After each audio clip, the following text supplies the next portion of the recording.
तो फिल्म की शुरुआत होती है हांगकांग से। हम बस स्टेशन के ऊपर खड़ी हुई एक मिनी बस को देखते हैं जिसमें जल्दी से पैसेंजर्स बैठ जाते हैं। ये लगभग 17 पैसेंजर्स थे और कोई भी आपस में एक दूसरे को नहीं जानता था। शहर में भी सब कुछ नॉर्मल है और इनके दरमियान भी सब कुछ नॉर्मल ही है। अब तक इन्हें बिल्कुल अंदाजा नहीं कि इनके साथ क्या होने वाला है। बस चलते चलते एक टनल के अंदर जाती है तो अचानक से चीजें बदल जाती हैं और हम देखते हैं कि जब यही बस टनल के दूसरी तरफ से निकलती है तो दुनिया पूरी की पूरी बदल चुकी होती है। हांगकांग जैसे इतने भरे पूरे शहर में अब ना तो ट्रैफिक रहती है और ना ही लोग रहते हैं। पहले तो ये लोग ध्यान ही नहीं देते, लेकिन जैसे जैसे वक्त गुजरता है ये लोग सन्नाटा फील करते हैं। तब इन्हें अंदाजा होता है कि कुछ तो गलत हो रहा है। ये लोग हैरानी से सड़कों पर देखते हैं।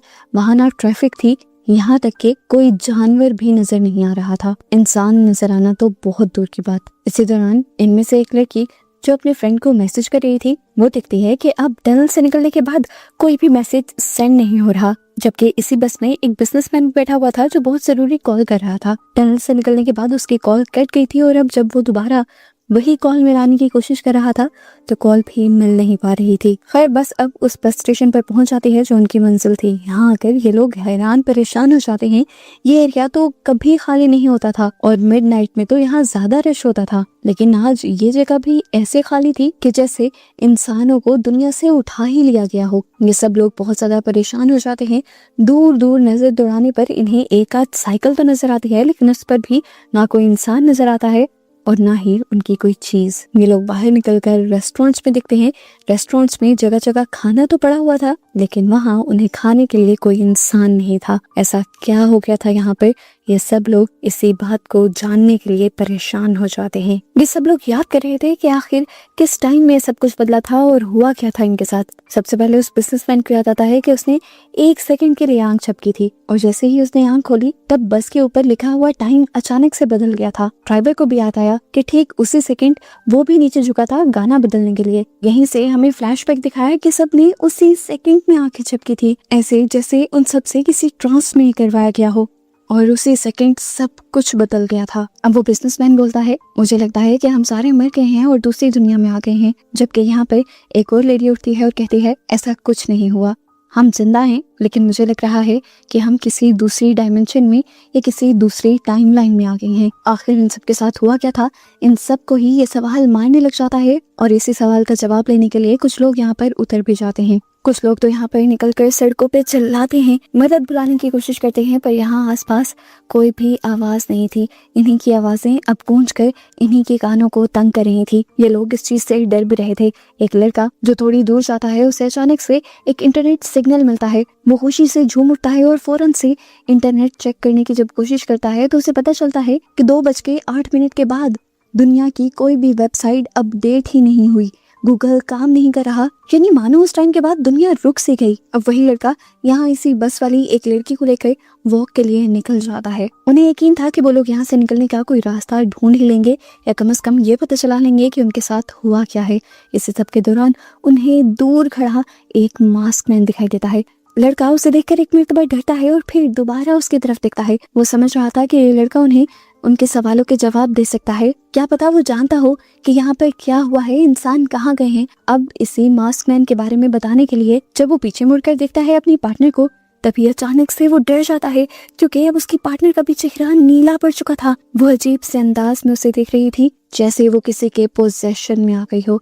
उसके बाल हवा में उड़ने लगे थे और वो बहुत ही ज्यादा डरावनी लग रही थी। वो लड़का उसे देखकर डर गया। उसने आंखें बंद कर ली और फिर जब आहिस्ता से खोली तो यहाँ सब कुछ नॉर्मल था, यहाँ तक कि वो लड़की भी।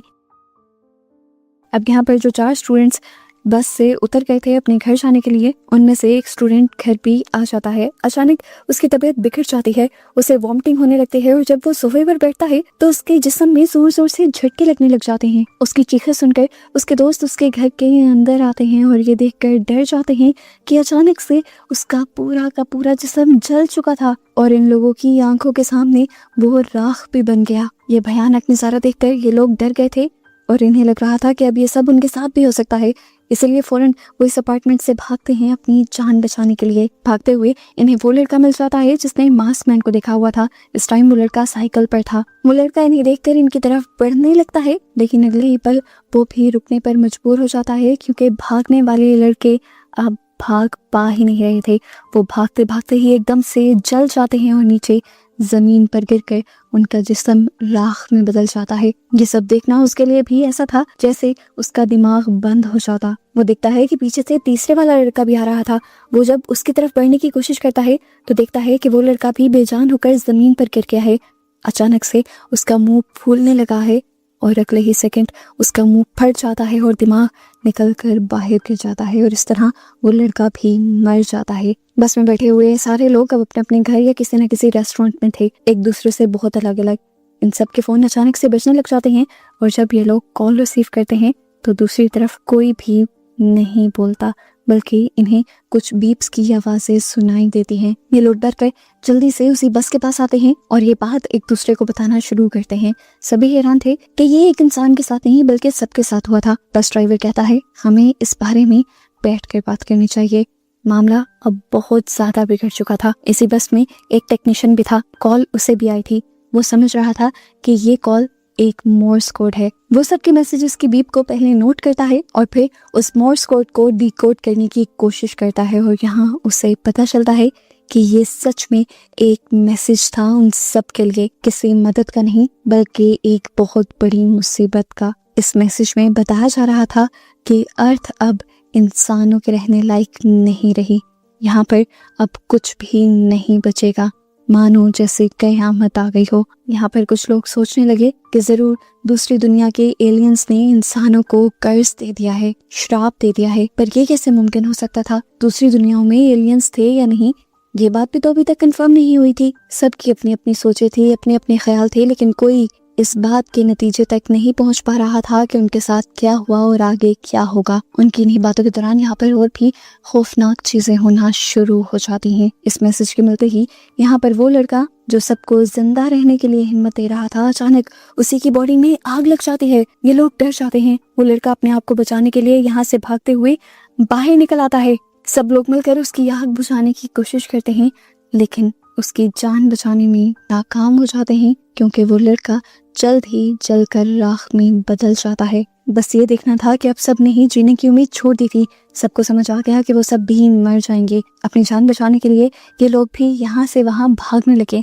हालांकि इसका भी कोई असर नहीं होने वाला था। अब भागते हुए इन सबको वही मास्क में नजर आता है जो पहले वाले लड़के को भी नजर आ गया था। उसको मास्क पहने हुए देखकर ये लोग समझ गए कि जरूर उसे कुछ ना कुछ पता होगा। एक आदमी ने कहा, हो भी सकता है कि यहाँ पर कोई केमिकल ब्लास्ट हुआ हो जिसकी वजह से सारे इंसानों के जिस्म अंदर से गल सड़ कर फिर वो बाद में राख में बदल रहे हों। हमें उस आदमी को पकड़ना चाहिए और उससे जानना चाहिए कि आखिर यहाँ पर चल क्या रहा है। उसे पकड़ने के लिए ये सारे लोग भागने लग जाते हैं और उनमें से एक लड़का अचानक से किसी से टकरा कर गिर जाता है। ये एक लड़की थी और लड़की भी वही जो इनके साथ बस में थी। उसने देखा कि ये लड़की मर चुकी है और मरने से पहले उसके साथ बहुत ज्यादती भी की गई है। इस टाइम तक अभी हम ये देख रहे थे कि वो साइकिल वाला लड़का जिसके लंबे लंबे बाल थे वो दोबारा आकर इनसे नहीं मिला है। दूसरी तरफ वो बिजनेसमैन और उसका एक साथी उस मास्क मैन को पकड़ चुके हैं जिसके पीछे वो लोग भाग रहे थे। वो जबरदस्ती उसे नीचे बिठा लेते हैं और उसका मास्क उतार देते हैं। उससे पूछने की कोशिश करते हैं कि यहाँ पर चल क्या रहा है, क्या यहाँ पर एलियंस आए हैं, तुम कौन हो, इंसान ही हो ना। वो आदमी भी डरकर बोलना शुरू करता है, लेकिन इन्हें उसकी लैंग्वेज समझ नहीं आती क्योंकि वो जापानीज बोल रहा था। अब इन्हीं के ग्रुप में एक लड़की अपना फोन निकालती है और फौरन ट्रांसलेटर खोलती है और उसे पता चलता है कि ये आदमी कुछ भी बता नहीं पा रहा, वो सिर्फ ये कह रहा है कि मेरा मास्क वापस दे दो। वो बहुत ज्यादा डरा हुआ था। ये लोग उसे मारने की धमकी भी देते हैं, पर वो अपनी जान बचाने के लिए अपने आप को इन सब से छुड़वाते हुए यहाँ से भाग जाता है। अब सीन कट होता है और उस लड़के को दिखाया जाता है जो इन सब के साथ नहीं था। वो साइकिल वाला लड़का जिसने 3 लोगों को अपने सामने मरते हुए देखा था, वो बहुत ज्यादा ट्रॉमाटाइज हो चुका था। उसे उनकी मौत ने बहुत ज्यादा डिस्टर्ब कर दिया था, इसीलिए उसने पास के एक अपार्टमेंट में पनाह ले ली थी। और यहाँ पर उसे फाइनली अपनी फ्रेंड की कॉल आ जाती है। वो जल्दी से इस कॉल को रिसीव करता है और अपनी फ्रेंड से बात करने की कोशिश करता है। वो जानना चाह रहा था कि वो लोग कहाँ हैं, जबकि यही सवाल उल्टा वो लड़की उससे पूछ लेती है और कहती है कि तुम कहाँ हो। वो लड़का बताता है, पता नहीं हम कहाँ हैं, हम फंस गए हैं, यहाँ कोई भी नहीं है। वो लड़की कहती है, क्या 6 साल से तुम वहाँ पर फंसे हुए हो? ये सुनकर उस लड़के के भी होश उड़ जाते हैं और वो समझ जाता है कि इनको गायब हुए बस एक ही दिन गुजरा है, जबकि असली दुनिया में 6 साल गुजर गए हैं।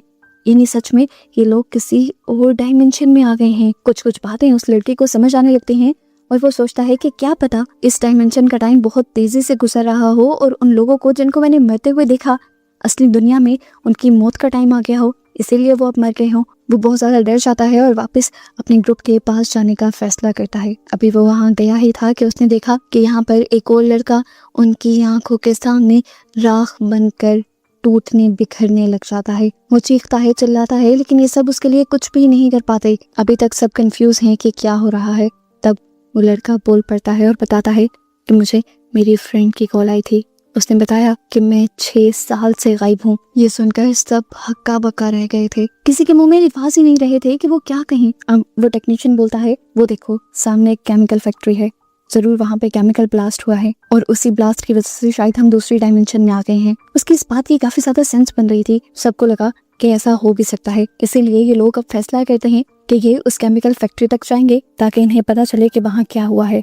पर बस में पेट्रोल खत्म हो गया था। बस ड्राइवर अब अपनी जान खतरे में डालने का फैसला करता है और कहता है कि मैं खुद एक पेट्रोल स्टेशन तक जाऊंगा और वहां से पेट्रोल लेकर आऊंगा ताकि इस बस को उस फैक्ट्री तक लेकर जाया जा सके। अपनी जान खतरे में डालकर वो बस ड्राइवर बस में पेट्रोल डालने चला भी जाता है और पेट्रोल डालकर जब वापस आ रहा होता है तो अचानक उसे अपनी बस में कोई आदमी दिखाई देता है।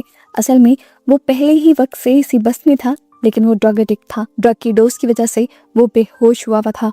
उसे अब होश आया है और वो कुछ नहीं जानता कि यहाँ पर क्या हो चुका है। उसे यही लग रहा था कि बस ड्राइवर उसे कहीं और लेकर जा रहा है, इसीलिए वो बस ड्राइवर पर हमला कर देता है। अपनी जान बचाने के लिए बस ड्राइवर भी उसके साथ लड़ता है और यहाँ इनकी अच्छी खासी हाथापाई हो जाती है और बस ड्राइवर अपनी जान बचाने के लिए यहाँ पर पड़ा हुआ एक कुल्हाड़ा उसकी गर्दन के पास स्टैब कर देता है और फिर उसे अपनी बस से फेंक कर बस को लेकर यहाँ से चला जाता है। दूसरी तरफ होटल के अंदर अब सब लोग अपने अपने गुनाह कन्फेस करने लगे थे। इन सबको लग रहा था कि ये सब कुछ जो उनके साथ हो रहा है वो उनके गुनाहों की सजा है। यहाँ पर जब एक लड़के के गुनाह कन्फेस करने की बात आती है तो वो कहता है, मैंने पर्सनली कोई गुनाह नहीं किया, लेकिन मैं एक बहुत बड़ा गुनाह होने से रोक सकता था, लेकिन मैंने उसे नहीं रोका। वो बताता है कि जब हम तीनों दोस्त बस में से उतरे थे तो हमारे साथ एक लड़की थी और मेरे इन दोस्तों ने उस लड़की के साथ ज्यादती की और मैं ये सब कुछ देखता रह गया।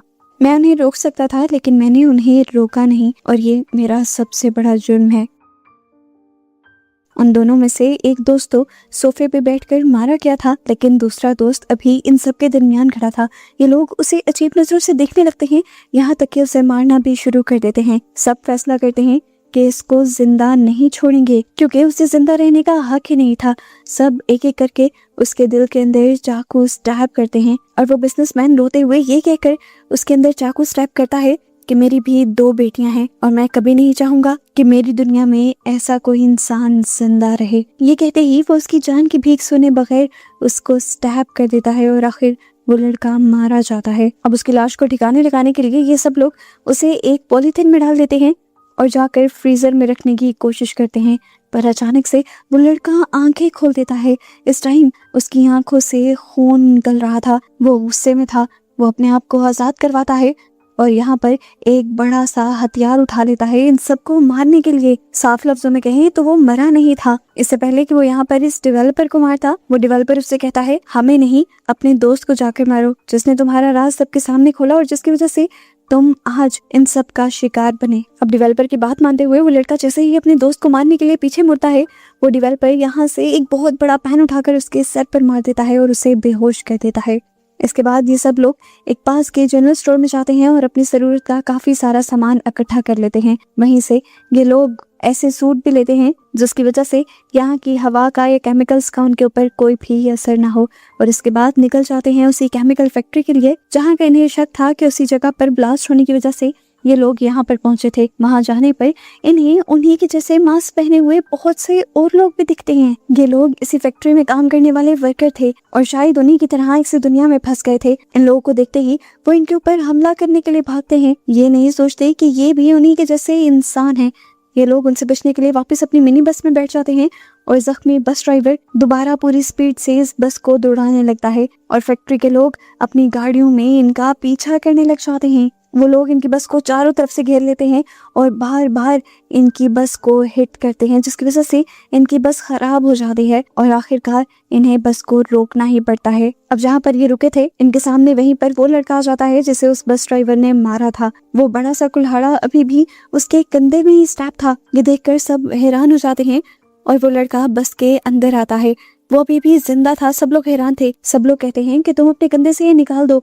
तब वो लड़का कहता है नहीं, ये जब तक मेरे अंदर है तब तक मेरा खून रुका हुआ है। जैसे ही ये निकलेगा खून मेरी बॉडी से बाहर निकलना शुरू हो जाएगा और मैं मर जाऊंगा। सब लोग उसकी बात को समझ जाते हैं और इतने में ही ये लोग देखते हैं कि यहाँ पर खून की बारिश होना शुरू हो गई थी। ये लाल रंग का लिक्विड जो पहले इन्हें खून लग रहा था, हाथ लगाने पर इन्हें पता चलता है कि वो खून नहीं एसिड है जो इनके जिस्मों को गला सकता है। अपनी जान बचाने के लिए इन्हें इस बस को किसी सेफ जगह पर लेकर जाना था। बस ड्राइवर आखिरी मर्तबा इस बस को चलाने की कोशिश करता है और किस्मत से ये बस एक और बार चल जाती है। ये लोग पीछे की तरफ मुड़ जाते हैं और रास्ते में इन्हें एक लड़का दिखाई देता है जिसे कुछ देर पहले ही लड़ने की वजह से इन्होंने बस से निकाल दिया था। अब ये लोग उस लड़के को भी बस के अंदर ले लेते हैं क्योंकि ये समझ गए थे कि इस दुनिया में इनका एक दूसरे के अलावा कोई नहीं रहा। कंधे में चाकू लगा हुआ लड़का इन सबसे पूछता है अब हम सब लोग कहाँ जाएंगे, क्या करेंगे? तो ये लोग कहते हैं कुछ नहीं पता हमें कहाँ जाना है। तो वो लड़का कहता है हमें उसी टनल में जाना चाहिए जिस टनल से सब कुछ बदला था। सबको उसकी बात में दम लगता है